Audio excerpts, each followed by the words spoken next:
Pippin. Hey everybody, welcome back to Video Game Esoterica and our continuing series in the Apple Bandai Pippin.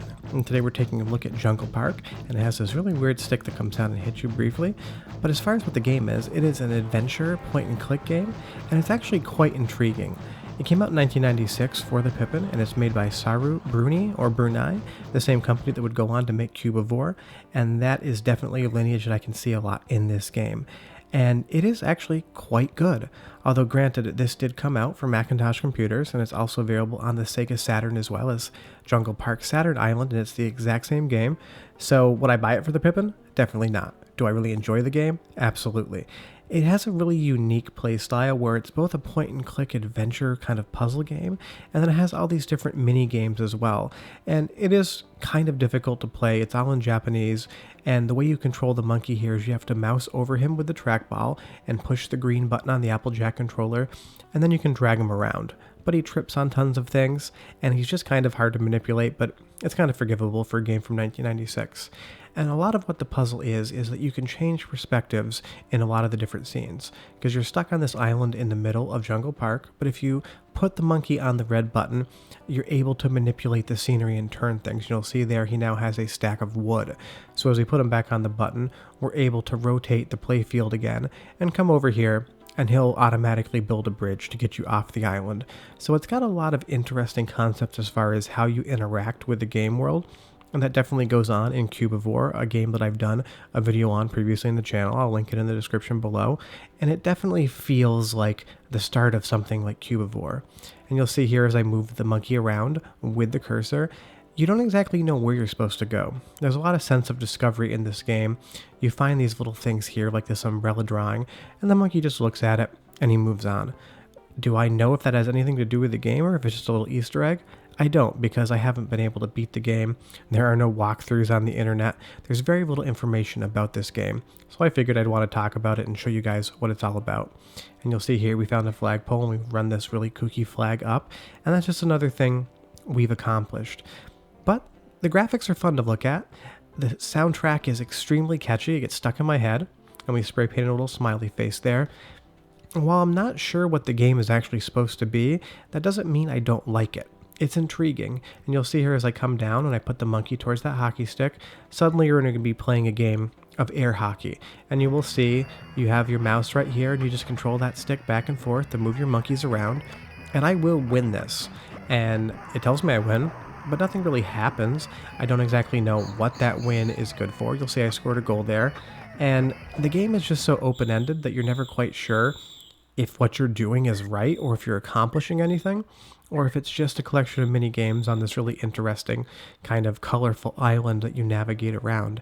And I think that's kind of, in a way, the charm of the game, the same way that Cubivore had that charm, is that really the goal is extremely minimal. You're just kind of exploring, you're seeing what there is to see, you're checking things out, but there is no real pressing gameplay. I mean, I can walk up this tree here, and the monkey's going to pop his head out and shake a little bit, and he's going to go back down. And again, I don't know if I needed to do that. I don't know if it opens anything up. I don't know if there's some sort of ending where the more things you do affect the gameplay.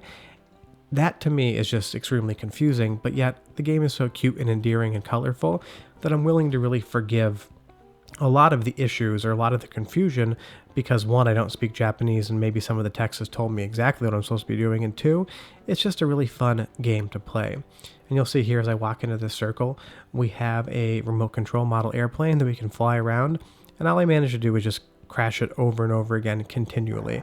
So I don't even know like half of the mini games, how they function or what their purpose is. But if you enjoy games that have a lot of exploration, that have a kind of tongue-in-cheek sense of humor, or just a lot of weird things to play, I definitely recommend it. Although again, like I said, it's available on Sega Saturn. You can get a copy for under $10. I haven't even seen one for sale for the Pippin, but most Pippin games go for at least 200 plus. So I definitely wouldn't recommend buying it for the Pippin if you want to have it, unless you're a collector and you really want to complete a full set. But I do say you should play the game because it is unlike anything else, and as far as like historical lineage is concerned, Cubivore is one of my favorite games of all time. It's a really weird and fun experience, and to see where some of the concepts from that game came from are really interesting. And you'll see here as I put that monkey back on that red spot, I'm able to turn that baseball diamond around and activate some things so that minigame will start to function. But it's called base rugby, although it kind of just is a baseball game, so I'm really not sure how base rugby came about. Maybe there's a way to turn it into a rugby playfield. I have not figured that out yet, and hitting the ball is extremely difficult, so who knows what's going on there. And you'll see the monkey hit a foul ball, and he went with the ball. It doesn't make any sense, but I think that's what's really endearing about the game is it's completely nonsensical, and if you're into point and click adventure games or kind of puzzle-esque games, you're definitely going to find a lot in this that is endearing and fun to play. And now as we're coming up here towards the train tracks, you're going to see a little bit more of how the actual puzzle gameplay works, because while there are mini games and there are small things you need to do, there's definitely fully fledged puzzles in the game as well that are going to be challenging to complete, and they're going to actually test your knowledge, test your brain, and you're going to feel accomplished when you do that. Because we come up here, there are different areas of the island, and they're all accessed in different manners. And you're going to see that this train is going to pull into the station, and what's going to happen is we're going to have to reroute the train by turning that wheel in the middle and by switching some different switches to be able to get to the next area that you need to go. And it can be quite confusing. There's a lot of different tracks, and they're all going off in the same direction, and you have to be able to figure out how to get the monkey to the left-hand side of the screen. So as we turn that turntable and we back the train up, it's going to potentially come into the station. What you're going to see here is it actually goes low, but there is a reroute switch. I'm not a train expert. I don't know what they're called. They're called a track switch. And if you pull that, you're able to route the train into the station, allowing the monkey to get onto it. From there, you can take some routes around, you can kind of see what's wrong with what you're doing, and then if you look really closely, there's going to be a second switch that is going to move you to the next island. What I'll do is let you watch this puzzle a little bit. The music's good in it. I really like the music in the entire game, and I'll come back after we get through the train and talk about the rest of the game.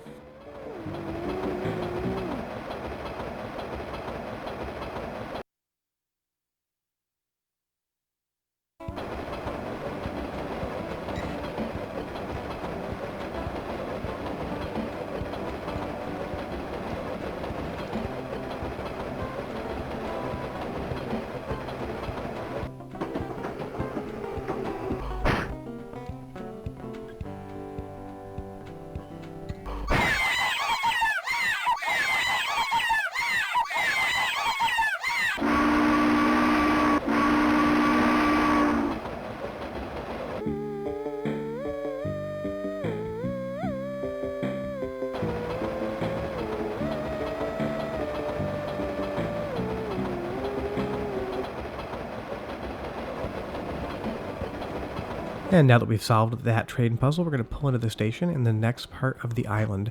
And I do like the fact that if you're a little bit stuck on one part of an island, you can go to a different area and just work on something else completely different.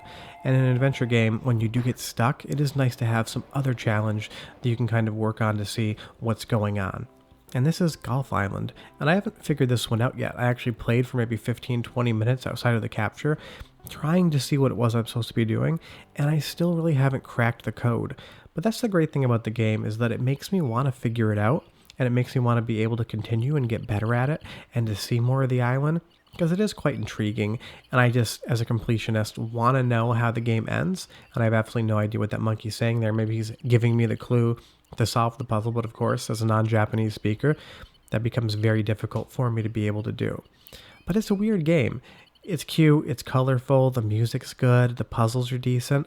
I don't understand what it's really trying to be, but I'm willing to forgive that because I just really enjoy playing the game. Now, like I said, if you want to check it out, definitely buy it on the Sega Saturn. It's going to cost you $10 versus the multiple hundreds of dollars on the Pippin if you can find it. And you'll see now we're playing a golf mini game with a little rabbit on the green, and I do everything I can to try to get the ball into the hole. I just can't manage to. And there's that little red circle on the island as well, but of course the monkey can't get over there because he can't walk on water, so what am I supposed to be doing? Zero idea. But that's Jungle Park, really a game that I don't understand, but I really enjoy. But we will be back again with more stuff on the Pippin, as well as episodes on Sunday and Tuesday on our mainline series as well, so definitely stop back and check those out. If you could do us a huge favor, hit like and subscribe. It took me a lot of time to play around with this monkey, and that bunny has now been knocked out. Thanks so much for watching, we'll see you next time. Bye-bye.